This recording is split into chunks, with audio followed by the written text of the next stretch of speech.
माझ्या बाळा, तू जरी चिरडून गेली आमचं आयुष्य, तरी प्रिन्सनं तुमच्यासोबत जे केलं ते लय वाईट. बाळा, त्याला काय माहीत, माझ्या या काळजाच्या तुकड्याला मी किती जपलं होतं. तू तुझ्या आईला म्हणाली होती ना, डोळ्यात पाणी आणून. तात्या बोलतील का ग? मीच बोलतोय बाळा. बाळा, मला विचारायचंय तुला, काय कमी पडलो आम्ही तुला वाढवण्यात? बाळा, जातीपातीच्या चिखलात मी नाही. प्रत्येक हौस मौज हात जोडून उभी होती तुझ्या समोर. आधुनिक जगातलं आधुनिक जीवनशैलीत तुला वाढवलं. तुला बुलेट शिकवली, ट्रॅक्टर, कार सर्व चालवायला शिकवलं. प्रिन्स आणि तुझ्या काही भेदभाव केलाच नाही. अशा वेळी मी काहीच न कमावणाऱ्या पोरासोबत लग्न कसं मान्य करू शून्य? कोणता गुण होता परशात म्हणून मी तुझा हात त्याच्या हातात द्यायचा होता?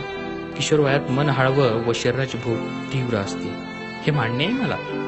पण तेवढ्या एकाच कामासाठी जन्म नाही झाला आपला. या वयात उज्ज्वल करिअर करायचं सोडून तुम्ही आजकालची पिढी प्रेमातच करिअर करत आहात. बाळा, तुला जीवापाड जपणारी तुझी आई, तुझ्या केसालाही धक्का लागू नये याची काळजी घेणारा भाऊ, आजी, आजोबा, मामा, मावशी, काका, काकी, आत्या, या सगळ्यांचा एकदाही विचार नाही का आला तुझ्या मनात?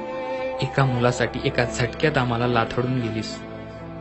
अगं, लहानपणी तुला झोपवण्यासाठी तासन तास खांद्यावर घेऊन फिरायचो ग मी. तेव्हा झोपेतही कोणाकडे जात नव्हती मला सोडून तू.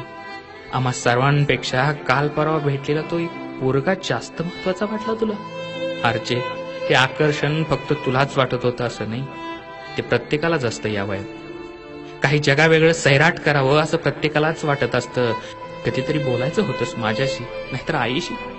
अगं, सैराट व्हायला का हा एवढाच मार्ग नाही? माझी जिजाऊंनी सैराट होऊन शिवबांना स्वराज्याचा धडा दिला. लक्ष्मीबाईसारखं देशासाठी, मेधा पाटकरांनी समाजासाठी, तर मदर तेरेसा रंजल्या गांजल्यांसाठी सैराट झाल्या होत्या. तुला माहिती आहे का, तू गेल्यानंतर आपल्या तालुक्यात लोकांनी पोरींना शाळा कॉलेजात पाठवणं जवळपास बंदच केलंय. आणि बऱ्याच कवळ्या पोरींची लग्न उरकलेत मायबापांनी अशा सैराट होण्याच्या भीतीनं. तू पळून गेल्यावर त्या वासनांध लांडग्यांची शिकार होण्यापासून वाचली. जर ती अनुभवी बाई आली नसती तर किशोरवयीन परशा तुला वाचू शकला नसता बेटा. मात्र सगळ्याच वाचतात असं नाही ग. मग पाटलेपणाची जाणीव दोघांनाही सतावते. तू गेल्यापासून तुझी आई कधीच हसली नाही ग. आणि आमदारकीचा उमेदवार मी स्वतःला बुडवून घेतलं दारूत, हे सगळं विसरावून.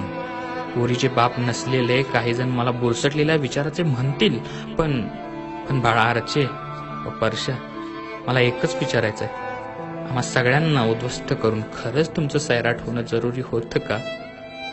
आम्हा सगळ्यांना उद्ध्वस्त करून खरंच तुमचं सैराट होणं जरुरी होतं का? तुझाच तात्या. रोज जोक शेअर करत असता, पण आज प्रत्येकानं हा व्हिडिओ शेअर करा. आणि हो, डीजे मराठी या यूट्यूब चॅनलला अजून सबस्क्राईब केलं नसेल तर सबस्क्राईब जरूर करा. यामुळे मी असे नवीन व्हिडिओज अपलोड केले की तुम्हाला ते मिळत राहतील. मित्रांनो, सोशल मीडियावरती खूपसे चांगले संदेश फिरत असतात, जे संदेश नकळत तुम्हाला खूप काही शिकवून जातात. असेच संदेश आपल्यापर्यंत पोहोचवण्याचा हा एक प्रयत्न. अर्थात याचे सारे श्रेय हे त्या संदेशाच्या लेखकाला जाते. जे लिखाण मी लिहिलेलं असेल किंवा ते लिहिणाऱ्या लेखकाचं नाव माहिती असेल तर त्या वेळी तसा स्पष्ट उल्लेख केला जाईल. धन्यवाद.